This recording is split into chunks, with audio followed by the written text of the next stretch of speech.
camera, action.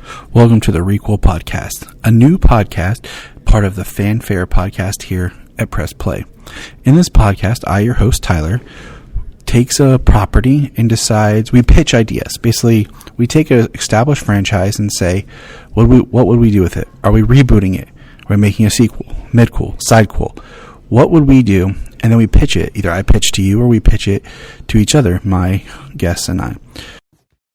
Welcome to this special Halloween spooky episode of Requel Legacies. Enjoy. Hey everybody, welcome to a Requel episode of In the Car with Tyler as I'm pitching this new and exciting property.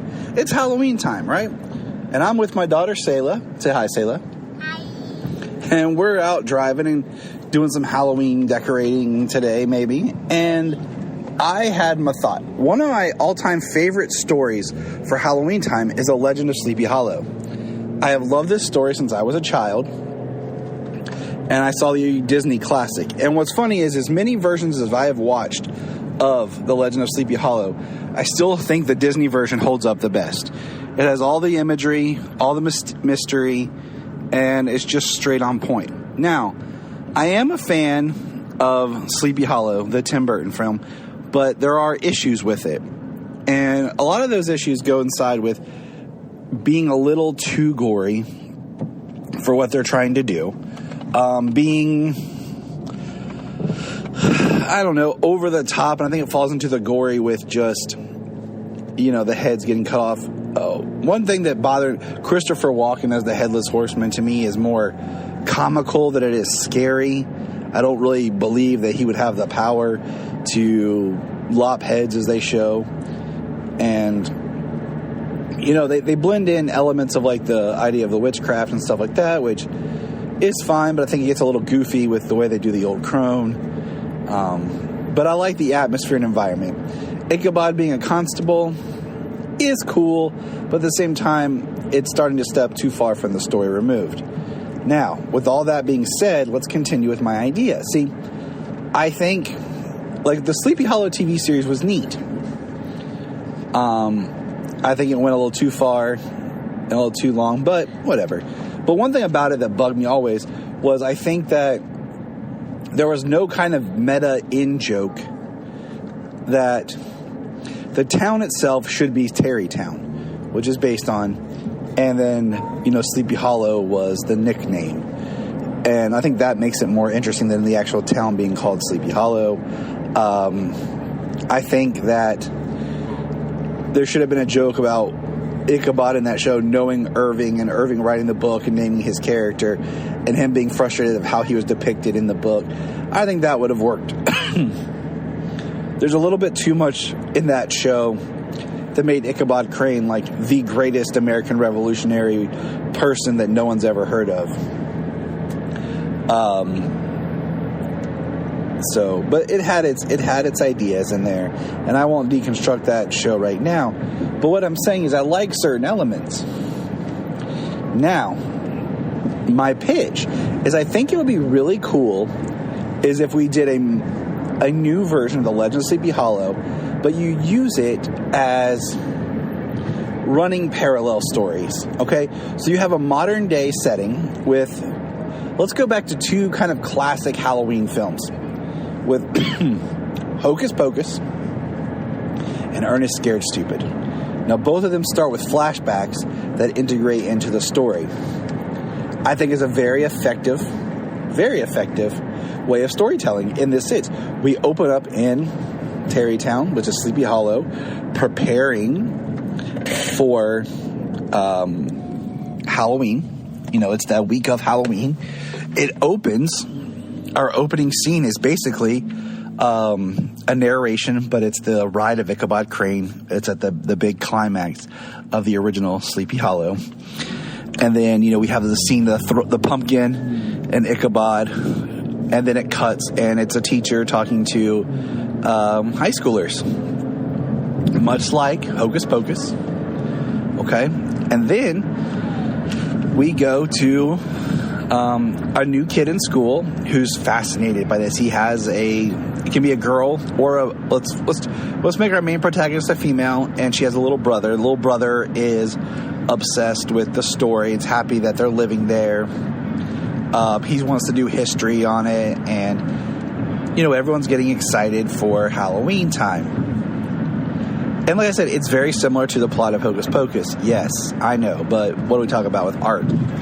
But one of the big differences is we have the brother doing research about the town and digging about things that happened. But what we do is we have scenes that go back and we have these flashbacks. And we tell more in depth about Ichabod Crane. In the book, it alludes to the schoolhouse maybe being haunted. And I think that alluding to more things happened, like in the book, that we are left, is it real or is it not? And we start having basically her story, or his, start reflecting kind of Ichabod's journey. Her brother is very Ichabod Crane-ish, okay?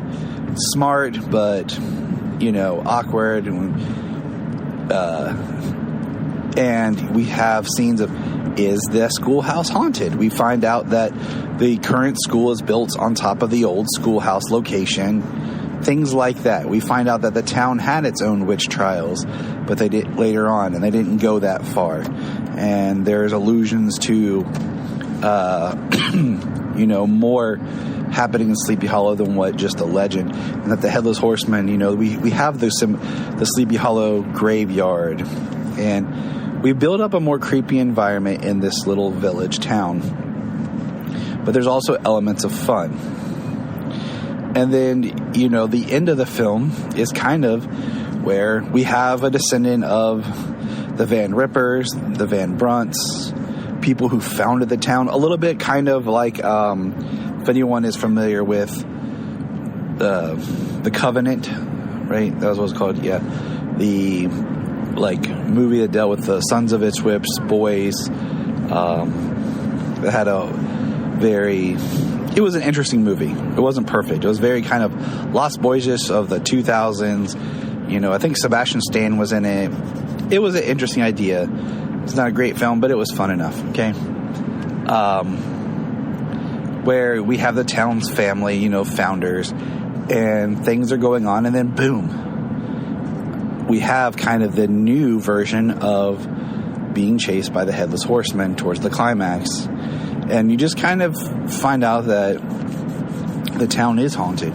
The town has a history. And that the original settlers here discovered that the town had, a draw to supernatural because of battles and people that died nearby during the Revolutionary War.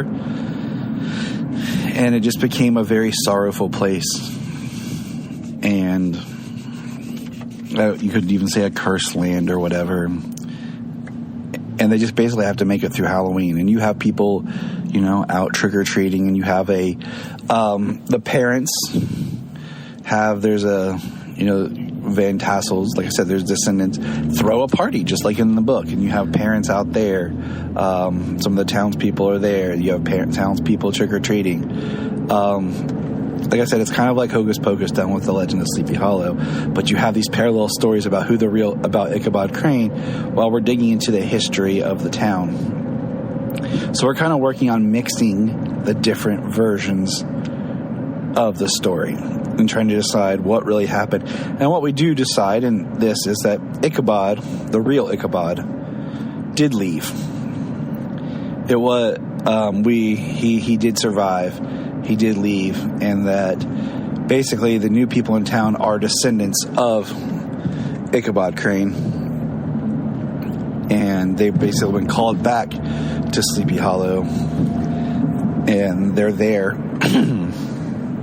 to try and, end a curse that's been placed on the families there. That we're actually, some of the descendants that we're seeing are not really descendants, but the ghosts of the original people, because Ichabod put a curse on them afterwards for the way he was treated.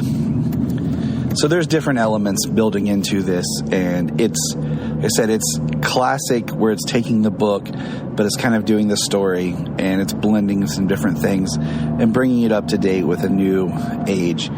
at the same time. So that's my pitch for a new Legend of Sleepy Hollow, where I love horror that's set in the past, because there's always, when you deal with people in the past who were really into superstition, it makes it much more fun, because they can believe anything compared to a lot of times our modern things. So we get a little bit of both worlds in there. And that's kind of just my pitch, my laid out story. And I love it. I've seen many different versions of the story. Cartoons, kids versions. The Hallmark had a version that was not that great, but there was elements in it that were worth mentioning. Like I said, they tried to do the whole, is the schoolroom haunted or not? And that's what we got. So that's my pitch for the Legend of Sleepy Hollow. Happy Halloween to everyone. You want to say Happy Halloween, Sayla? Happy Halloween! And think about it. Let me know what you think, and enjoy this requel. So when I was pitching my Legend of Sleepy Hollow, I got thinking more and more. Something I wanted to say. The Legend of Sleepy Hollow is one of the first American classic literature stories, and a first American ghost story. And it takes place during the fall harvest and Halloween festival. And my thing is, I've said this year, but there is a line between Halloween and horror. And I feel like the Halloween films kind of blurred that and started it. But horror is not Halloween. The holiday of Halloween is rooted deep in cultural beliefs of ancestral worship from Egypt, from Japan, from, Samhain. We talked about a little bit the Celtic beliefs and what that means, and with, the idea of the Celtic New Year and things like that, so slashers in just horror and gross, scary zombies, so that's not Halloween. That's just horror.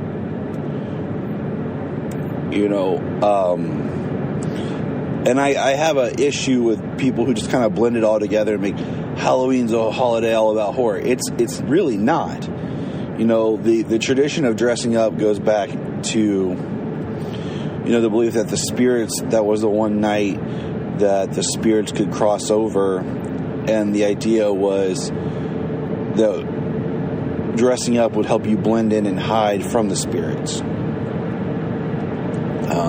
The treats were about appeasements to the spirits. So much of like what American holidays are come from the different cultures that we pick and choose and take from and twist and turn, and then of course commercialize into something else. So Halloween is definitely, it's not all about horror, and that's why, Jania tells me all the time, like, I'm a walking contradiction, because I do like horror, but I like thriller more. Like, I like suspense. I like atmospheric. I like gothic architecture and like a gothicness to it. And I like the horror. Excuse me. My fears to come from everything and not just some dude getting chased. That's why, honestly, I've never been a fan of the Friday the 13th series. I can't get into it. So all that to say that there is a distinction between what is Halloween and what is horror. That's why every year, there's my Monster Fest, I usually like in September, and then there's movies that I like to watch that focus on the holiday aesthetics. So I would want to incorporate more of the holiday history and aesthetics into my Legend of Sleepy Hollow. And I've decided that the title would be The Legacy of Sleepy Hollow. Yes, legacy, big word getting used, I know. But keeping with the L of legend, giving it something that identifies it, and goes, like I said, having these dual stories of basically where we're doing the Legend of Sleepy Hollow story with these new family who are representatives of the Crane family because they're descendants they didn't know about, building some mythology, building some more history to it. but still kind of doing the same beats. So that is part of my thought process for this. And I think Halloween is a fascinating holiday. Of course, for those who aren't familiar with it, part of just, church history. When I say church, it really refers more to the Catholic Church before the Protestant Reformation. But the idea that they would go into a culture, adapt its beliefs, and try to teach their religion through that culture's beliefs. And they looked at... It's early, people, I'm sorry. The Celts and the Druids, this festival, that's evil or whatever, they thought.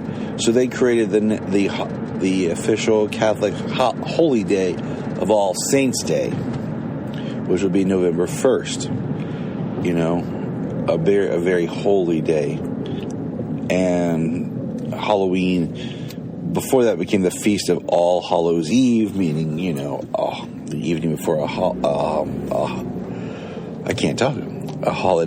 and a holy day.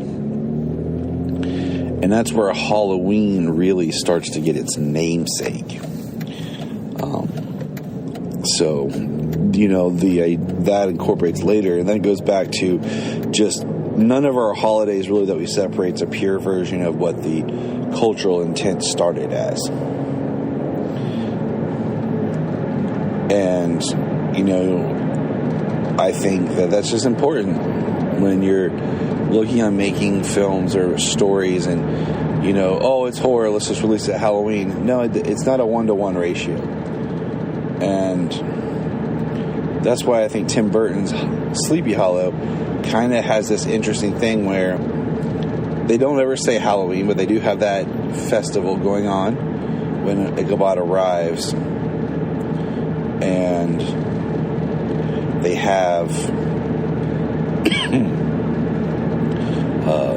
the movie came out in November around Thanksgiving, and it has the fall vibe, late fall vibe going on. But it's a little bit more horror.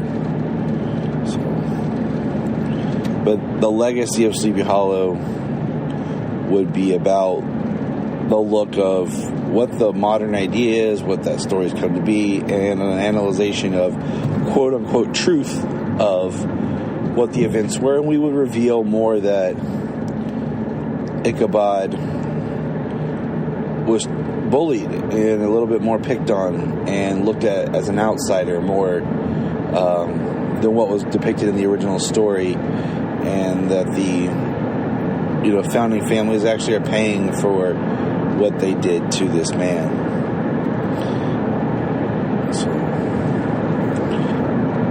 But that is the end of my pitch. Happy Halloween, everybody.